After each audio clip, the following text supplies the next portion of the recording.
Here. Davis Folsom. Here. Dumont. Here. Tashi. Here. Hussey. Here. Kinley. Here. Knowles. Here. Lambert. Here. White. Here. And Williams. Here. Thank you, everyone. The pledge of allegiance, I think it's that one, my bad.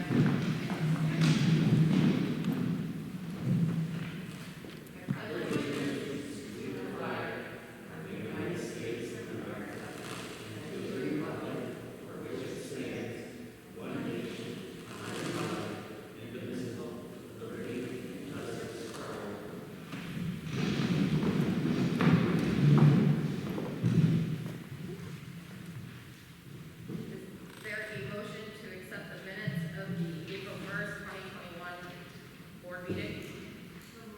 Second.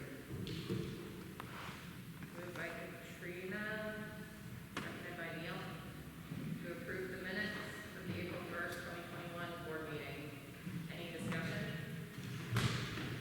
I just wanted to make a note, and just for your awareness, on the back page, we have the arrow listed April 1st is the next meeting, and that's not the case. It's the 8th.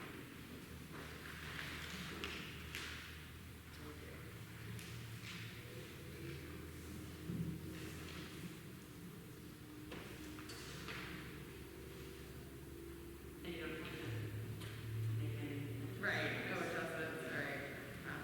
So, all those in favor? 13-0-0.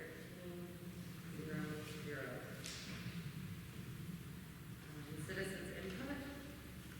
All right. Old business, none, new business.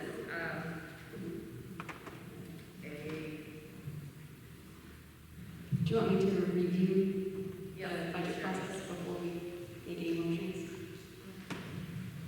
So the finance committee has worked with the administration over the last few months on coming up with the budget for the next school year.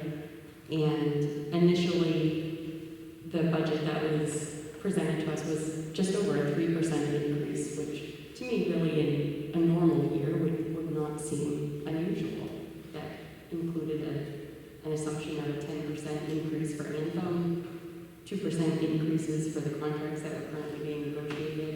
So that didn't really seem like an unusual place to start. But I think that we all recognize that this is not a normal year. We're in a financial situation, and many people in our community are in a financial situation that is impacted by the ongoing pandemic. So we wanted to be cognizant of that. Additionally, the pandemic resulted in fewer students being enrolled on October 1st, which impacted our state funding calculation, as well as other factors that impact that calculation, such as special education and the percentage of students who are economically disadvantaged. All of that together resulted in a decrease in the amount of state funding of $854,000. And just to drive that point home, even if we assumed everything else was staying the same, if we had a flat budget, the decrease in state funding would require an increase of the local contribution by $854,000. So we want everyone to understand that we recognize that it's not a great situation for us to be in. And we didn't think that that would be an acceptable solution for the communities. So the administration, Superintendent Herson, Tyra from the business office, the principals, the directors, all worked diligently to find some options for us. And as we've talked about in the other finance committee reports to the board, we are looking at utilizing some of the federal resources for some of our staff positions. And as I've said, under a normal circumstance, I would not be one to advocate using a one-time resource for an ongoing situation, but this isn't a normal year.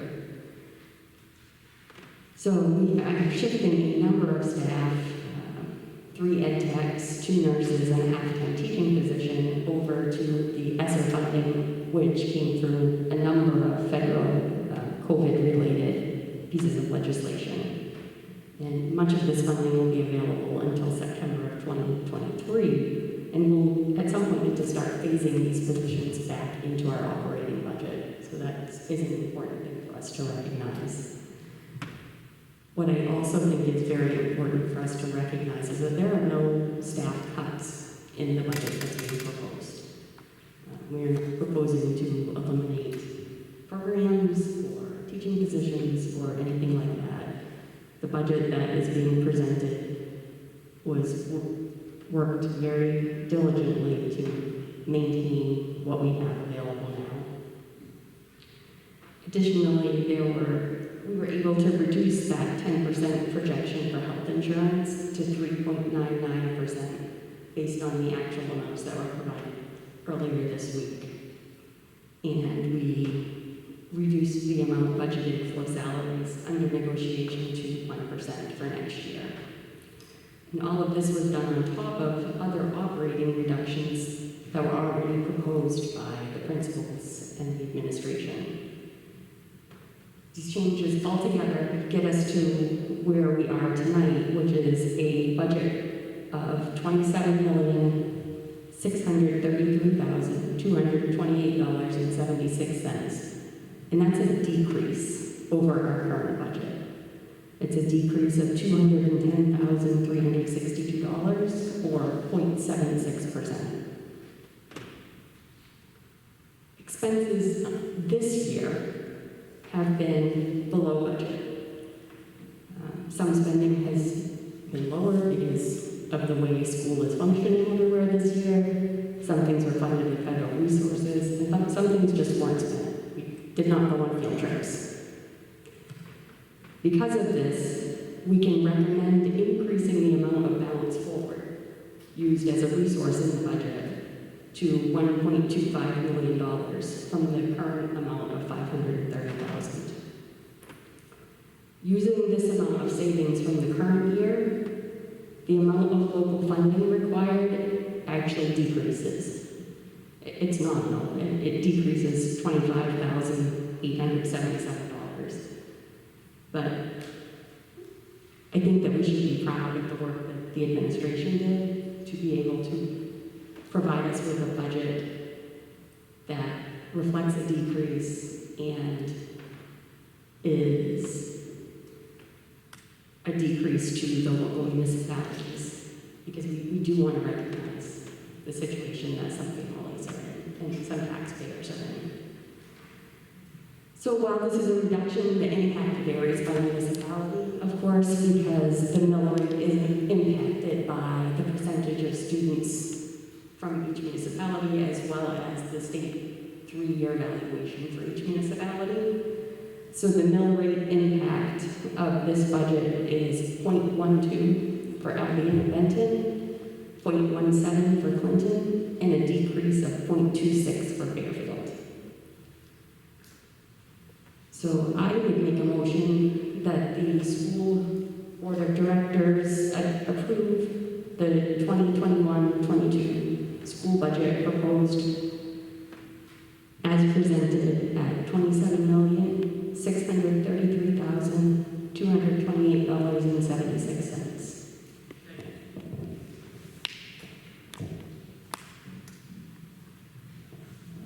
It has been moved by Jenny and seconded by Beth that the Board of School Directors approve the 2021-22 school budget presented by the Finance and Facilities Committee at $27,633,228.76.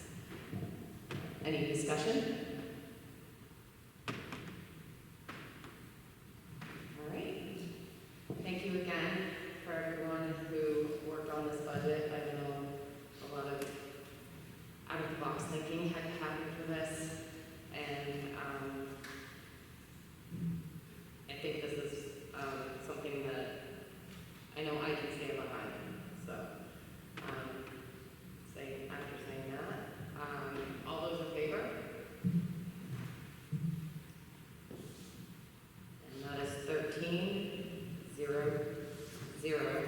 Motion passes. Moving on. Resignations. Cynthia Gagnon, elementary guidance, retirement June 2021. There are no appointments, no committee reports. Superintendent's report, none. Any other business? Okay. Yes. I just wanted to add, in regard to our regular scheduled meeting next week, that we will have warrants prepared. They will be, in person for a physical signing, unlike what we did last year. And also, we are canceling the May 6th school board meeting to have our remote, public budget meeting. And that will take place in Wilson. And we'll have a live feed up there that John will set up for us to receive community input and comment. All right, thank you. Is there a